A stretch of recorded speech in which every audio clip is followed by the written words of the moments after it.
sente nawe tuva ano ngenda kubeera musanyufu. Abantu bansi watugobye. Njagala okwebaza abali ku Soul TV mwebale kubanga mulaba omunnyo, mwebale kubanga mwagala gospel music kubanga eno show eriwo lwa Ugandan gospel music. Yava eyitibwa G256. Tubaniriza. Okay. Babuzaako nange nze Godfrey tumwebaze. Of course bwentuula wano wentudde side eno n'eno no president no mami no music manager ekibiina munange kati nze wano wendi ndi mu mafuta agamba ndabuzaako mwebale kwagala G256 mwebale n'okubanga mwagala Soul TV wetwogerera enaku ziri mukaaga zokka ezibulayo tugenda kubeera embaale kyekiri mu Uganda ne mu nsi yonna era nga G256 erunaku olwaleero it's a round table yaffe gye tubeera nayo buli mwezi bwe guba guggwa tubeera n'olunaku ne tugamba katujje sobole okubanga twogerako ku bizibu oba ku birungi egospel byetuuseeko n'ebizibu byonna tuba tubyogerako era tuli ba mukusonako olwaleero nti tulina abagenyi kamuleko omukulu yatu owaye mukama yebazibwe mwena abatulaba muva Bulaaya so G256 show Soul TV okay, well, I just got back, you know, yeah? So, man. Yes, amanya nedovozi, President Lanek, President w'abayimbi ba gospel mu ggwanga lya Uganda, ate nga nze nkiikirira abayimbi ba gospel n'abayimba ennyimba ez'eddiini mu UMA, Uganda Musician Association. Ndi musama nakadda okuva America. Yes, mpereddwa nnyo omukisa okubeera ku show eno and nga tenobagenda wala njagala kwebaza Pastor Alyosius Bujjingo ne Mami Makula olwa support gye bawadde abayimbi. Nina testimonies nyingi zembadde mpulira so much they have done in secret supporting concerts supporting welfare ey'abayimbi era Mami mukama kweredala omukisa we appreciate. Twebaza mukama kiba guba mukisa kuweereza mukama so we gubaawo why not serve him. Yes, ndagadde nkyogere mu lwatu because ebiseera bisinga mugaba n'omukono guno nga guno omukono tegukoze eki tegutegedde era nga bulijjo neebuuza nga ngamba mukikakasa ddala ng'oli akulaga ne screenshot you know ng'omuyambi okusupporting house rent n'ebintu bwe bityo so God bless you. Kale nga tetunnaba kweyongera yawo wenyini nga tukyali ku president yavuddeyo n'awa Levikson ennaku ezo 3 yavuddeyo n'awa Levikson ennaku 3 ne Pastor Bugembe awo bwe tubatandikira then twanjula omulamwa gwo banvire ku ntebe ya federation amazima go gali nti baveeko.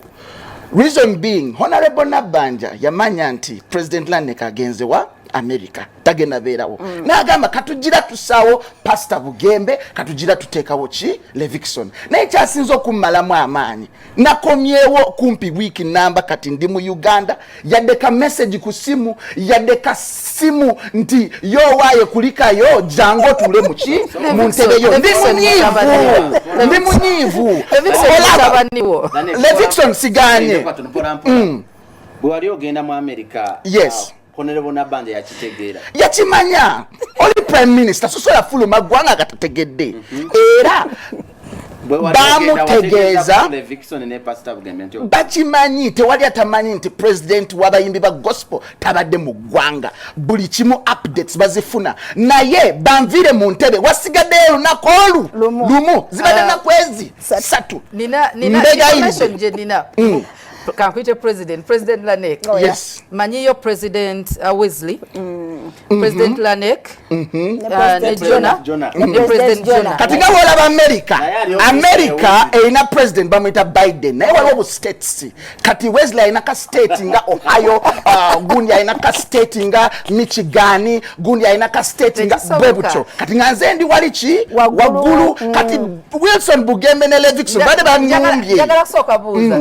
President Lanek ekibiina bakiyita batya kyokulira mpozi nze nkulira abayimbi ba gospel moli president because olina okuba nga olina state gyokulira. Yes, nkulira abayimbi bonna aba gospel kyekyo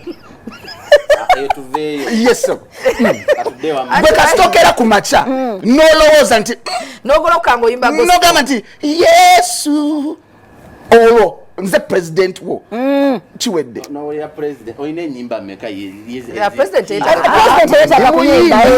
kuba na nyimba president yetaga kuba na nyimba akulembera bayimbi ngoli dansa kadi waliwo yayoza mbu akulembera bayimbi atenga yali dansa baganya okuva mu ntebe yo kikyogenda okukolawo ngenda kwekola ekintu era mateeka bagenda kuva mu ntebe yange by all means. Pastor Wilson Bugembe fena tumumanyi asiba akyaza abayimbi abamisiri ku kanisa ye dilo wali owulidde nga akyaza omuyimbi waki wa gospel buli Sunday. Actually his church yemu ku kanisa ezina abayimbi bangi aba gospel almost like 70% or 65 bava ku kanisa ye naye buli Sunday naleta palaso ne pastor Bugembe akute ko bayimbi bangi aba naleta no siganye tumwebaza but we need him to support. I know budde obwa counseling, I know budde obwenjiri, I know budde obwa buweereza bwe talina budde bw'abayimbi ba gospel. Kati ekizibu ekiriwo kati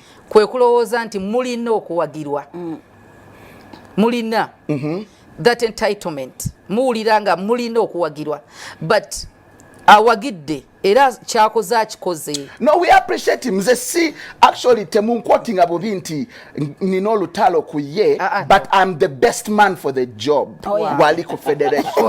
Without any doubt. Olaba mbadde siriwo mwezi mulamba nga gospel sirise na olukolyewo omuliro wano na wali siza badde sirise industry yone badde ko nze kyamanyi ba president benakawulira Lanek yaliko president yaliko mu kibiina kye bayita Federation of Gospel Artists Uganda ensonga lwaki nagivaamu katoli amunsi yo lukwe tolina kibiina so manyiwe katika president Wesley kubanga balina ebibiina sisi no chemba nyonyola ono tulaga ekibiina chemba nyonyola mami nkwegayiride mpuliriza. Okay, once a president always a president. Once a honorable always a honorable. Once a president always a you president. You are once a president. Inze nava mu kibiina kya Federation of Gospel Artists Uganda. Do you believe in democracy? Olwokuba ekulemberwa omusajja gwe bayita Prince Nika Kaikai. Do you believe in democracy? Kibiina ekyo by all means nakati yatekawo bano nga ba puppets naye nga wait a puppet ng'okikubye ninga puppet nengamba bino byesonyi eyo twayitiddeyo obuyitize naye nga tulina omulamwa gw'olunaku lwaleero mbadde nsaba president w'abayimbi ba gospel tumwebaze Yanjula omulamwa gwaffe ogw'olunaku lwaleero eri mpitiddeyo ko obuyitizi kubanga byo bibadde bikola ki bibadde bikutte okay neyanzege Nancha Whitney host waffe olunaku olwaleero tuyina emiramu ebiri gye tugenda okubanga twogerako era nga njagala kwebaza buli group yonna gye mumanyi eya gospel yonna kwebali ensi yonna kweri nebwe twogerera mu groups zonna screenshots kweziri ziri mu kutambula mulamwa omanyi lwaki because president ndi mu addressing as a nation kati nfuuse busy otunulira ebigenda mu maaso mu ggwanga both mu Christian entertainment ne mu secular world boogera ku kigambo copyright law boogera ku kigambo kya associations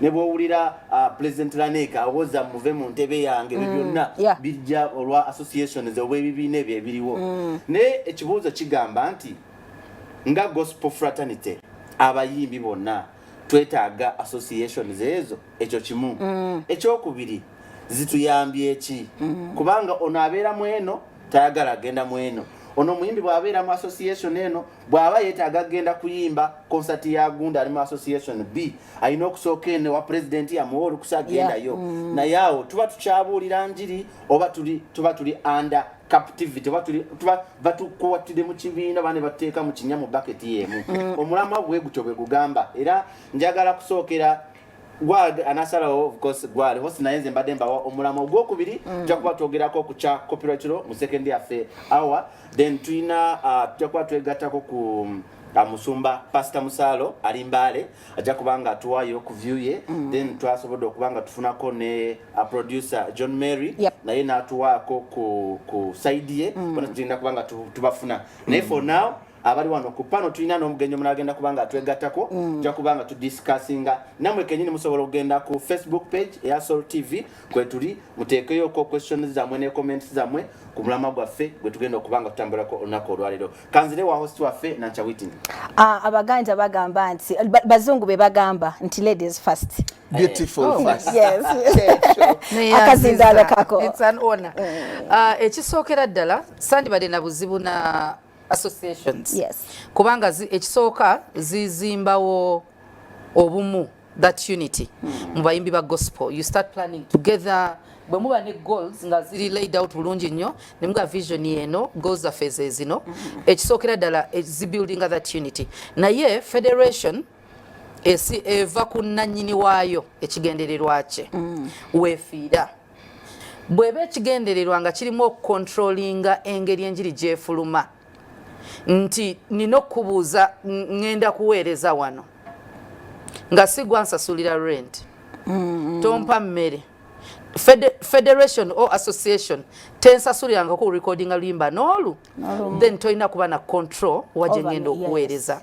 So association eriwo ng'egenda kukola ki bw'eba eriwo ng'egenda kukola nga UPRS bwekola tukimanye etukuŋŋaanyiriza ssente tiku Salt Media ogenda genda oweerezeeyo batuwa mmeka singa so association ekizibu eziriwo personally nze nga nze sijja kwogera bonna benze ndaba wabaddewo ekya divide and rule associations nti divide and rule buli muntu alina kingdom gy'ayagala okuteekawo ng'alinamu abamuweereza.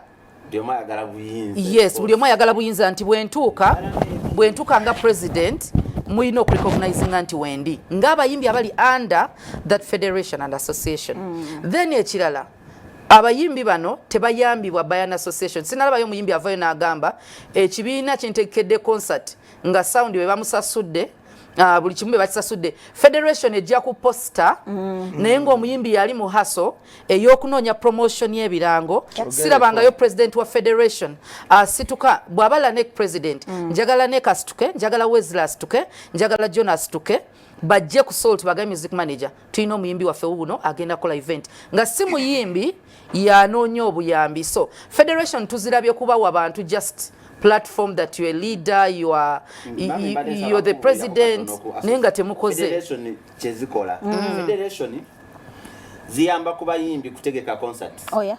Batya kutegeka batya bwe omuyimbi bw'aba ina concert for example katugambe omuyimbi president Lanek ali mu association emu muyimbi bavaayo ne batandika okukolawo meetings batandika okugamba nti okay ono yagenda okufuna promote ono yagenda okugenda ku radio eno ono yagenda ku social media ezo association batandika okutambuza poster bwe bate kyokubiri kati mwami tumwe basika kunnyonnyola kino zisonda ku kasente okugamba nti tugenda kupangisa stage tugenda kukola ki basonda ku okifunye bubi taata kankunnyonnyola kino nze mbaweereza association zikola ki omugaso gwazo. Okay. Ekyokusatu omuyimbi bw'abeera mu association emu n'alwala bavaayo ne bagamba nti banaye omulwadde waffe si bino byakwekubya ebifaananyi n'agenda neyekubya serefi ngenze kola mulwadde bakuŋŋanyako ku kasente ne bagamba banaye katuddukireyo n'omuyimbi waffe atugenzeeko kyogamba abasinga bagenda mu bifaananyi DJ Musa bamusonderako ku kasente abamu kale abamu tusondedde abayimbi bangi. So associations ezo ebyo byebimu ku byezikola n'ebirala si byogedde bingi tumwebaze njagala osooka otunyonyera bye zirina okukola oba bye zizze bikola bakola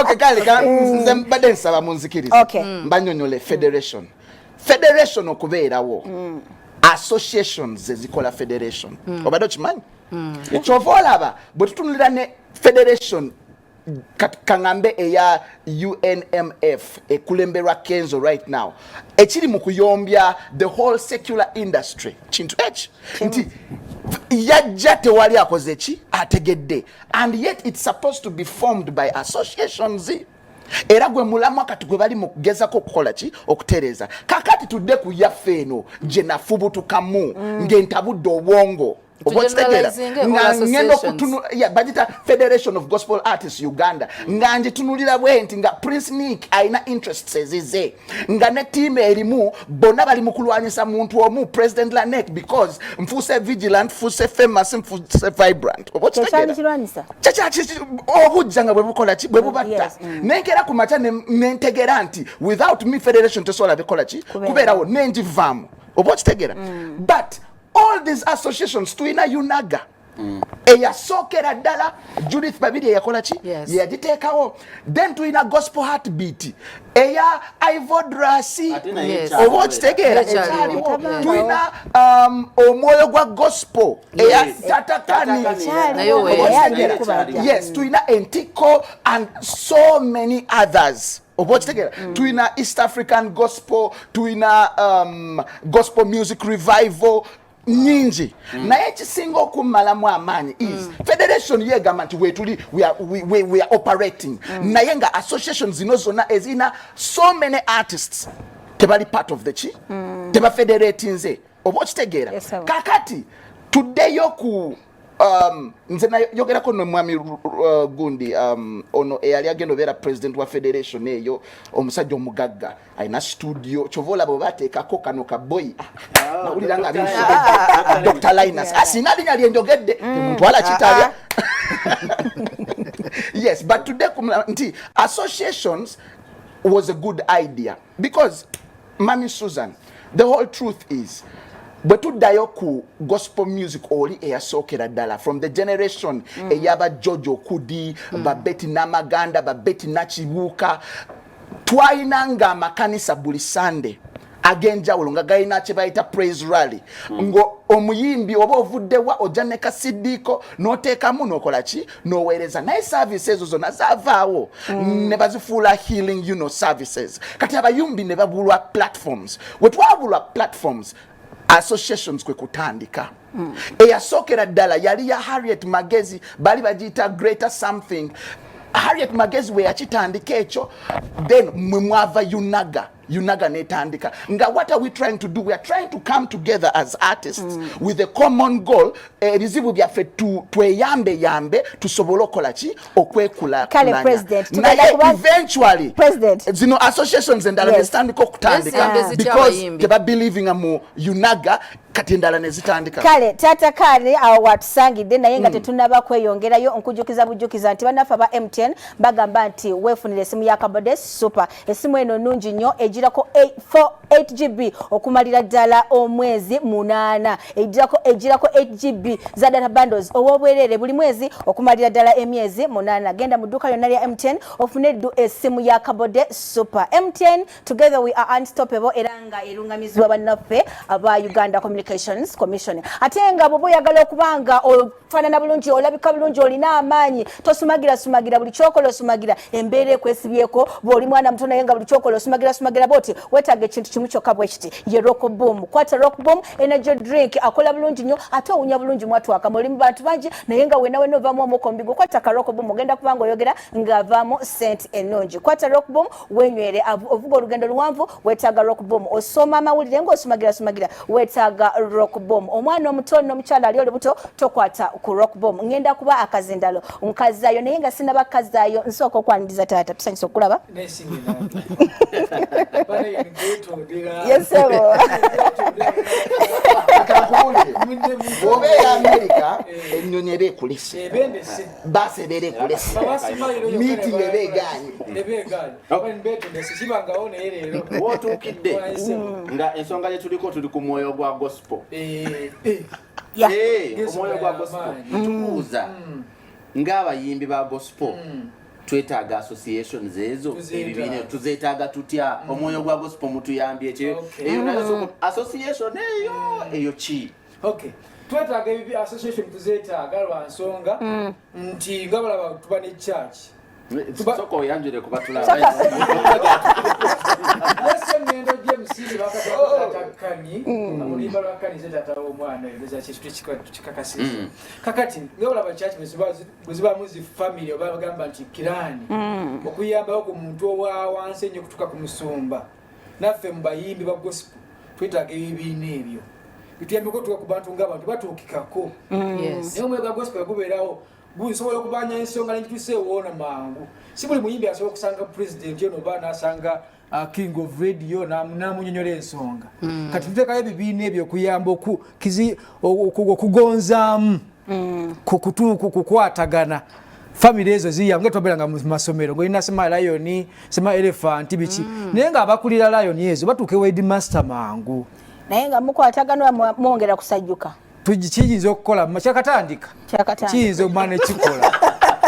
Mutuweme ebbanga kijja kukola. Bwe mbanga nkulembera omwoyo gospel ne heartbeat nga gyeri. Bwe twegattewamu abakulembera ebintu tusobola tusenza eddoboozi wa president abatukulembera. Y'ensonga enkulembera bo baagala. Tusobola kulembera muntu atayagala, yaffe tuli batono nnyo lwansi twagala abaagala. Niba abakulembera abo bonna abangi simanyi babo nabaagala. Lanek akulembera bonna n'abatamwagala n'abakulembera lwampaka. Lwampaka tebalina kyakukola. Wangi taata. Tebalina kyakukola. Balina kkiriza aba tebakkiriza bakkirize. Kati tebagenda kubeera mirembe. Kivudde ku ki okuba nti association ezogamba nti mwetaaga ng'abali mu gospel industry tezikwatagana kiva ku ki? For example, Lanek waliwo abaleetawo entalo. Lanek agamba ye president. Sigamba ndi kale president. Ritu abane Jona agamba ye president. Ne Jona akyali. Ne Jona president. Jona amadde akakkala. Tubeera babiri. Okulemberwa omuzibe w'amaaso. Wakiri tubeera babiri. Abakiri babiri naye kati Jona ate kyonoonese nnyo ekigambo president. Please allow my give. Jona ng'agamba ono association ye erimu abayimbi nga 10. Ye bona y'abalina. Kakati ate omuntu ali official gwe tumanyi. Wesley. Official. No, sigenda bikiriza. Eno program stopping official. Okijewa. Bamulonda. No, okay. Chiri wechiti. Wesley we mutwaliranga president. Wama Wesley we mutwaliranga president. Aina organization mwa jakulira. Tetuyinza kera n'ogamba oli president w'enseta existing. Ng'ensi teriyo. Kati awo tugenda gamba waliwo mental illness.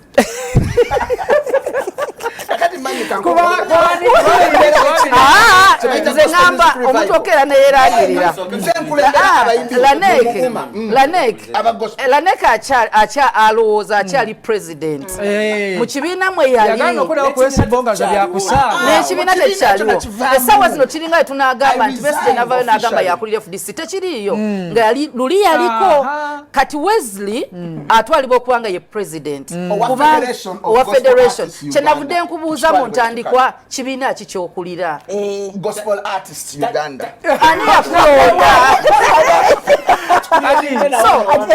Mu bibiina ebiriwo federation gye tumanyi naye mbadde muwa amagezi nti omulundi oguddako weesimbawo kibeere kituufu naye kati okyali mugumu kubanga federation bwe baweeri baatugamba Wesley bwe baalonda so ye president. Prince Kai yakera ku macha nga ina bya planninga nateekawo kye bayita Federation of Gospel Artists Uganda. N'asaba associations ez'enjawulo zimwegatteko. Njagala kubuuza omwoyo gwa gospel gwagikulembera. Are you in the Federation of Gospel Artists? Twagwamu. Twama ntuyingiramu ekinyonyo nekitegeera ntuyingiramu kakati lwe nasemba okubuuza nga ndi America wangamba tukola ki president bino ebintu bya screenshots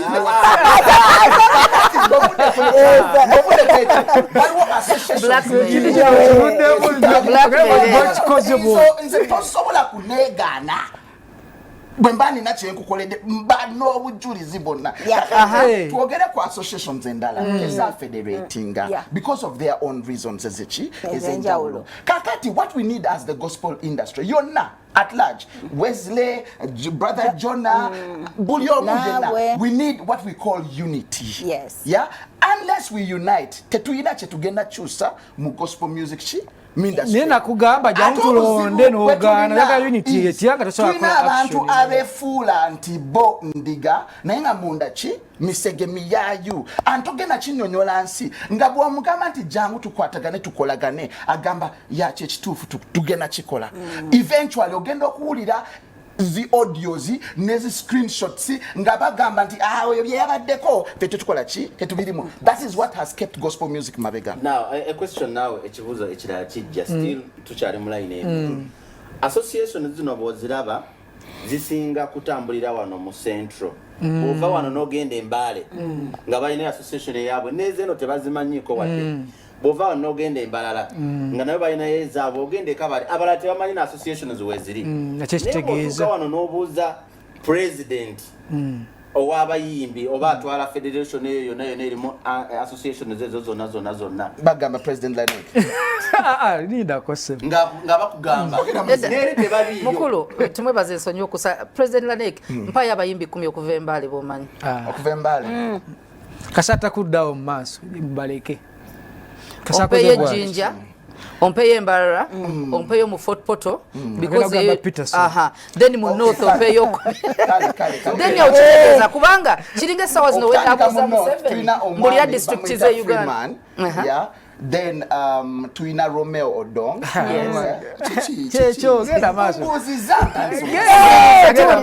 ndi mukusabira noze gola baka tuina olese babiri okuve mu north because nagala kupa yoko yes ajayo bakulembera tuina Mary Asimwe tuina ne muwala we Melesi achayimba yes tuina bana abazeba Peterson MA yes and then tuina ba Ronnie tuina ba Jean Piscale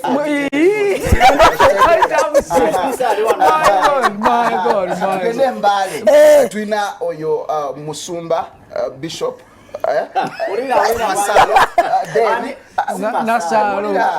Musala something like that.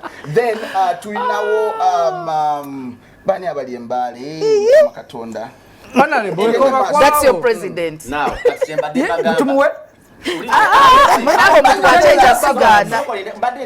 bado chambuzi was a problem eyo mujirabi the association neze mwogerako zirina wano wokka abayimbi abala tebaba abayimbi abala tebaba nze manager ankugesa abe kweyenso yes ngena ku mami tumwebaze bine bintu bikutte bucha alinda akamalize gamba federation jomani eri wano na efe tuli national okusinzira ku research these WhatsApp groups they are creating zikola nyo n'okusinga associations at the moment atokole nyo WhatsApp groups zezimu zichusa buchusa manya wagulu uliriza mashetenge gospel the gospel heartbeat ye moyo gwa gospel it is the same nze mbadde the same people here the same people there mbadde nsaba ekisooka Kampala gwe mutima gwa Uganda mbadde nsaba nti batuweme ebbanga tubajja batuukako ekyokubiri president aliko abulamu alakinga omutima gwa gospel era next time nja kulondonwa anaaba nga yeesimbyewo ate nja kulondonwa banga alina omutima official era nakulondebwa naye gulina omutima gwagulina naye teyagala n'okugiyita mu mateeka mbadde saawa weesimbawo tukuba olina omutima manyi n'abayibo kati ate otamanyiyoko ku bantu wadde n'ogwaiza ku mentioninga kati nze kino kankyogere ku national TV is a federation of gospel artists Uganda sisobola kukola nayo. We have to create a new body that governs soko chingira mu kiterezi tutondewo endala tetugenda gitereza na girimu nengezako gitereza negana tu obotondewo tuina okutondawo tondawo Mami Susan Niki yakera nakitondawo nagamba bana idea ino njibaseringide kati Lanek tondawo sell the idea to the artists ate balina potential kyetugenda okukola kati ekibuuzo kijja kigamba ng'ogyeko kiri kye twayogedde nti association ziyambako onatugambye ziyambako okusitula abo abayimbi okubatuusa ku muntu omuntu abakulembera apart from that njagala otuweeyo ensonga 5 reasons 5 association ziyamba okukola kale muyambye eki ku bayimbi okusooka ofuna obutuuti kuba tebukyalabika obutuuti webano bayimbira platforms eyo challenge etusumbwanye muyimbi ayimba naterekeddeko ku national TV olwaleero era tusaba basumba bakitaffe mu mwoyo bambi platforms ebituuti byafuuka tebiriiwo ensonga yokusatu gatta okuddira omuyimbi kati joyitendo tugeze oba omuconnectinga ku bayimbi bano ba raising star collabos zina okuba oyimbako naye ku stage ye mukizibu nnyo kati bafuka mukwano nokolayo concert yaba raising sana muteka ko omuyimbi omubajulidde bola gachago anti awo tugenda okuva okwegatta si kyamukati y'ensonga si yakubiri bene kyako okuwuliriza ku nnyimba zaita nazifulumya bwababeerayo mu nnyumba zaabwe awuli oluyimba nga lumunyumidde nnyo naye agenda okufulumba nga oluyimba lufu kati wali ebabeera nga famire tuwulize ka oluyimba olwo nedda lubulamu luddemu kola bwoti nobba nonja ku studio ennungi ebyo ebirungi ebirungi ebinga ebitonotono bye twakafunawo ati ogambe nti omwoyo gwa gospel mwina namba entono mwina tuli asatu mu bana wow gwaliwo side nti bwofuna abangi tosobola bamba nejimbi abayimbi 205 biyimbi 3 omwoyo gwa gospel bwabeeramu bwagenda bwe bamuyita ku concert ya association endala oba ekibiina ekirala oba kyaki ndala alina osooka na reporting ewo ate olina ne authority ey'okumugaana kituufu lwaki kisinzira gyaba wandikira luyimba sigwe yamushootingira video yayimba era bakitulangira bulijjo bakitulangira bulijjo tuwateeka ssente ku gundi yange lwaki oŋŋaana kino naye kubanga waliwo abantu katonyonyere omuntu waffe ensonga lwaki woli manyi lwaki mba ŋŋaana omuyimbi okugenda okuyimba nga taŋŋambye ensi yaffe abantu abamu bayonooneka asobola okuyingira gurupu emu nga ngimanya abantu baayo twali wano ku programu yasembayo nga tuyimanyi waliwo gurupu ezimu nga beebaka ku bayimbi temwaliwo abasinga kati abamu sobola okuga gurupu gyogeza okuyimbira mu bantu beera careful basobola okweyambisa mulamule mugayidinge kati sagala agende bugenzi nayimbe wano nekyaki ezimu zaafa kwegamba gw'owulira alina okumanya nti kubanga abensi batusinga konti ekirala mwebaze I know many gospel artists bali mutu watching right now onyonyodde ogambye association yo erimu abayimbi 32 and I think it is because bebasobola okujja gy'oli nti abalala abamu bajja nembagaana abamu basobola music goyimbe nga sijja musobola nga naye toyimbye message mwala kulondamu nze mbadde nsaba all gospel artists abatulaba right now bwabaawo meeting nga tubayise nga babayise okujja mugijumbire whether you're a top artist whether you're uprising artist come attend because what attending a meeting it's going to be difficult for us to change industry no or to change the whole ministry abatopo abo bakowo basasireko no nchimanyi meeting mwagala ntalo nchimanyi nti bakowo that's why nkoziza opportunity mwagala ntalo media mpozi oboli opochitegera nti if we have to change ne challenge ndaba mu meeting Lanek nti bwe muyita abayimbi I think associations weziyambira mu contacting eba leaders associations kubanga boyita omuyimbi aina leader goyinako olutalo anti ngenda kugereza nti esawa no njagala kugereza toyina lutalo no njagala kugereza nsinga Makula mpita meeting nga nina obuzibu ku Lanek kati Lanek omuyimbi gwakulembera taina bwajja mu meeting jempise tukyalina problem eyo nti abayimbi bano be mukulembera mubakkiriza okubanga basobola tatawe bamuvume ate nga yutoka tasobola kati naye bambi abeera tight down tasobola tatawe bamuvumye gula toyise omwana ajje mu meeting kati mbulira omuyimbi ali under federation ya Wesley jakulira Lanek bwanaita meeting tekisoboka exactly unity mwe nyine mutandika abali waggulu ba leaders abaana bano bajja kwesootinga twogera president abiwulira ono kati mukulu tukusaba mani kyembadde nsaba kikino nti allow me share this to the world sirina buzibu na King Wesley na federation tetuli ku Wesley ebiseera ebisinga tu meetinga ne tukola ki ne tuwogera tusuze mu nyumba meetinga indo fete tumanya tusuze mu nyumba yemu tulidde ku sowani yemu era bwe mbasi balimbye sawa zino kwali alaba president nandi kati ekibi kikyamu alaba president yata ina buzibu no he's watching era kange mbera abana bakulembera balowooza mulwanaga that's the problem that's what we want to clear today because I know the whole gospel music industry is watching right now. Sirina buzibu na any leader in any association yonna. Obuzibu bwenina mbulina ne Federation of Gospel Artists Uganda. Era tulina kwegatta tuforminge yekintu ekipya fenna kye tukkiririzaamu oba kye tugenda okuagreeinga Bade jaga tulizeko ku John Mary. John Mary producer afe control bateleko ku John Mary.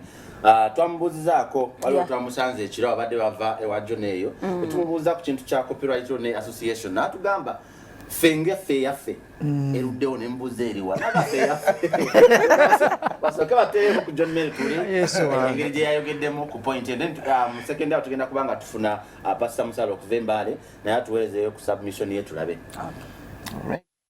Fete chetuliko chetubaddeko bwe nalowooza kuba ffe tuna federation yaffe ebaddewo okumala emyaka 8 n'omusobyo so nze kyendo ate nekyala mu buli ngeri gospel industry esobola kubeera ekyekimu ne secular industry because values za njawulo ate n'ekisinga ddala obukulu nti ffe federation yaffe ebaddewo eyasooka so kitegeeza ffe ngeyaffe eyimiridde era recognized era nze neyaabwe sigiinaako buzibu naye nti tetusobola ate ffe kugijoyininga ate ensonga ya copyright ekyo kyekintu kyetubadde nga tusabira Katonda kibeerewo kubanga nga bannabitone kiba kirungi ne tufuna mu bintu bye tukola wadde nga tuweereza Mukama kubanga Bible egamba nti aliwo omukisa emirimu gy'emikono gyo so ndowooza it's a good thing era nze mpagira buli organization buli association ekifrontinga because in that way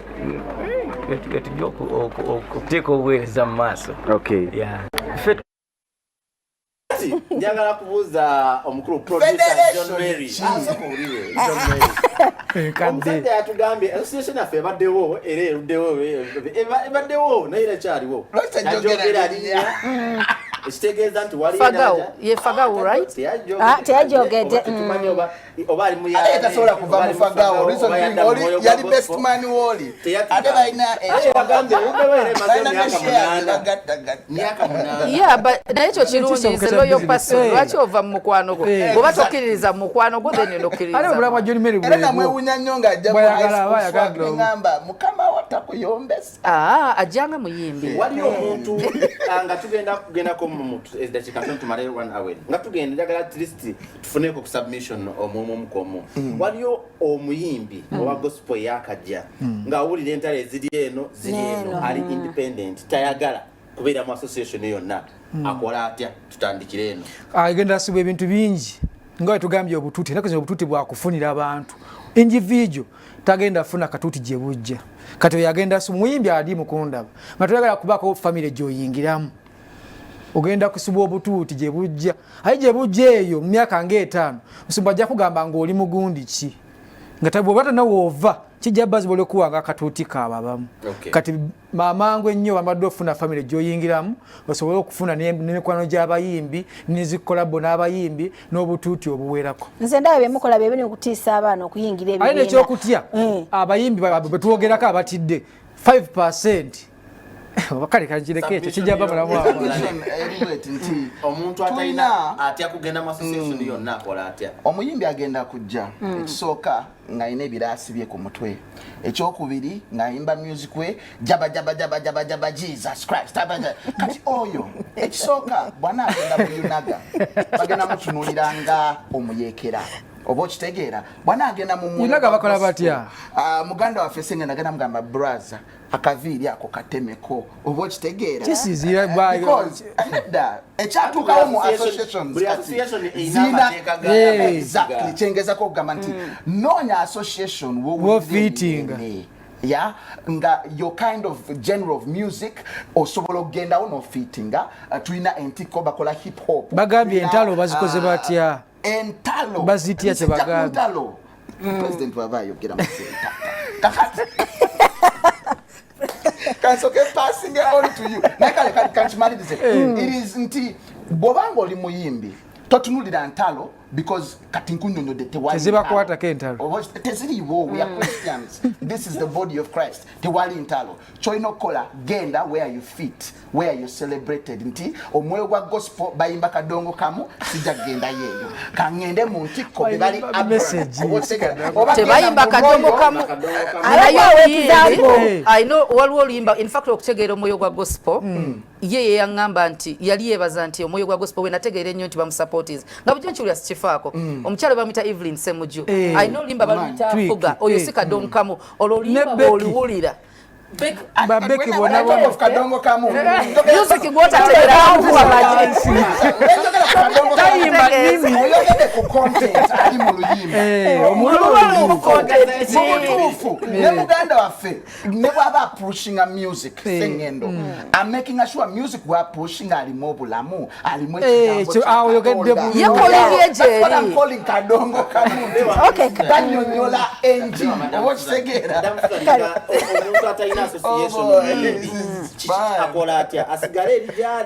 association. You can survive without it. Oh yes.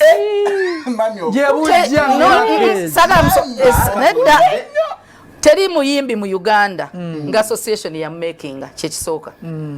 Ekitegeeza beba kutwalanga mulekwa tulina tata aba mulekwa bikatonda. Kubanga if you don't have a family togenda ku breaking through. Ndabi abayimbi nga balwanyisiziddwa ababa fighting associations and they've made it. Kubanga associations no sinaziraba nga ze zinoonya abasumba. Abayimbi yatambula ne kasidike na akatuusa. Munakubirako ku Pulezidenti nyamba. Ekyokubiri associations zino waliwo muli meeting abayimbi. Waliwo muyimbi nga birobye. Naye ate nga mulina gwe mupushinga. Omuyimbi ne mubeera nga mumuzaako mabega. Tebamuzaayo directly naye tebamukkiriza kubanga katkangeze tutegekera Lanek ekivulu. Lwaki tumwebaza otegeka. Naye nga biro byange byakuteeka kivulu. So nti temusobola pushinga abayimbi batano mulundi gumu. Tukirize association zino si music labels. Nti mutusasula. Abana ba belonginge bwe baba bagala naye they are independent basobola okuraninga mu bagaidinge mu balungamye naye temuli bakama baabwe kyenyizo gamba. So omwana ono atalina association weekolero weeteekereyo obuvunanyizibwa onoonye every music promoter every media house associations zinoonye ofune emikwano ofune emikwano ejo nti bajja kuyambako okupushinga gye kiri naye omuyimbi personal effort eri important namanya omuyimbi Lanek nga muyimbi nga nkyali mwana muto nga ayamba nga musirikale afande Lanek nemanya omuyimbi bali bamuyita Bikauma nemanya omuyimbi bayita ambassador tone ba legends awo teri muntu yabakwatako no teriyo kati sagala tulowooze nti abana ebatabe mu association ko muyimbi kuba waliwo abayimbi abazze serious no Lanek amazima gali nali sinayingirana mu media nga Lanek muwuliranga muyimbi nyingira mu media in fact nga aguddemu era kimwe ekyamusuulasuulamu kyava bweru mbadde nsaba batereyoko ku kifaananyi kya Levikson ate tulabe olunaku olwaleero tugenza ozukuka nga ku internet waliyo ekifaananyi kya Levikson ali ne Karo Nantongo mbadde njagala ekifaananyi ekyo abakiri ku kontwe bana aba batufune bakitereyoko ekifaananyi ky'abantu bayogedde ebigambo nange nina wano messages na postinze buli muntu ambuza oyo tumuyita tutya mu tebabalaga omukyala luli ani yali abalaza omukyala oba mwasuuminga bannange temukkiriza abalenzi n'abawala kuba ba mikwano singa Levikson yabadde mu association oba eya Lanek singa kati kibooko bamubuuza ekifaananyi wakijjeewa njagala nkirabeko bannaye producer akituwe ne ajja kukituwa naye nga tekinaba silaba ku nsonga ya mami gyayogeddeko okkiriza omuntu okuba nga yeesumba mbanga olinga gamba balina abasumba kyengamba bwogamba baleme tuleme basumba eno ffe bamweyoga gospel mubalungamye naye temubafuga nnyo kale Levikson ne Nantongo Levikson nyongedde okwagala alakyatukema naye mwogerangako Levikson atambuza nti atukema the man of God with who we don't know. The man of God, woman of God yamutulagadde. And the woman of God. Ne mukirabe Levikson yanyumira ebifaananyi. Levikson ye muntu akyasinza okunyumira ebifaananyi. Yebale ne pozi zaako ezo zitukema omwogerako. Ekyo kyekigaddewo party yaffe esooka. Adize kambabulire eyo video shoot. Okay, kyonna aleta luyimba.